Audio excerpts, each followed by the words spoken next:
Hello, my name is Fraser Caulfield. I'm the Artistic Director of Australian Theatre for Young People. And welcome to House on Fire, which is the second show in our 2010 season.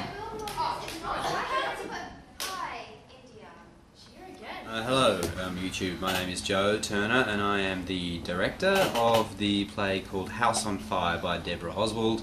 That's going to be on at atyp in about 4 weeks' time, 1 month's time. I'm not talking to you. I just spent a mouthful and after that. Talk to me. One great difference about this play is it's written for and about teenagers, really. So Debra is one of the sort of country's preeminent writers for young people's theatre. She writes teenage characters with fantastic sense of truth and with a sort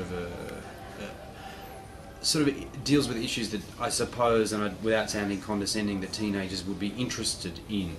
And so I think it's very rare to find plays that deal with teenagers in anything that's not a condescending way. And this doesn't. It looks at three sisters in particular who are at 14, 17 and 19. And they're the central characters of the play. And everyone in the play is at that same age or just slightly older, so there are no adults. If you come see the play, you'll understand why. It's not some magical reason, they just don't happen to be around. And so the show is about teenagers and the characters are teenagers, and you've got people who are teenagers playing those people. So that's one thing that makes it extremely different from most other things that you'll see around town at the moment. It's also... Hi, I'm William Robbie Stewart. I'm the designer for House on Fire. House on Fire, it comprises of 3 levels. There are 3 levels, 3 sisters, 3 doors. So there's repetition there. So the idea of the doors, I mean, we talk about doors in terms of the idea of farce and being able to change scenes very quickly. So one scene can be finishing with someone going out a door as another scene starts, people coming in. Like InDesign, those sorts of magazines, looking at the children's section, these are like, that's where the colours came from. Just make them up. I was just thinking about the girls when they're in costume, and like, you know, someone standing against that bottom level with that and that behind them, and their costume might get a little bit... We looked at it white and it looked like a big Greek tragedy set. Yeah. It just seems really fluoro. Still got that white background to actually silhouette against, which majority of the time they are. It's very little time that's actually spent sitting on. Hi, I'm James Brown and I'm composing the music and doing the sound design for the show House on Fire. Yes.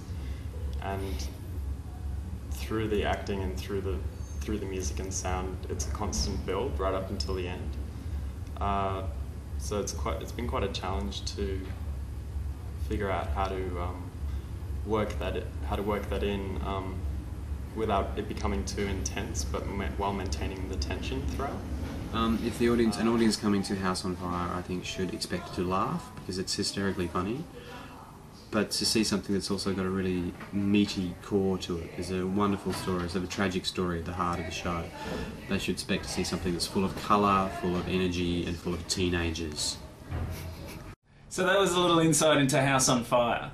If you're a part of a school group and would like to come along and participate in a workshop or get some more information about how House on Fire could relate to what you're doing at school, get in touch with our education officer, Adele Sidham. If you'd like more information just on atyp in general, any of our productions this year, give us a call or check out the website www.atyp.com.au. We look forward to seeing you here at the Wharf.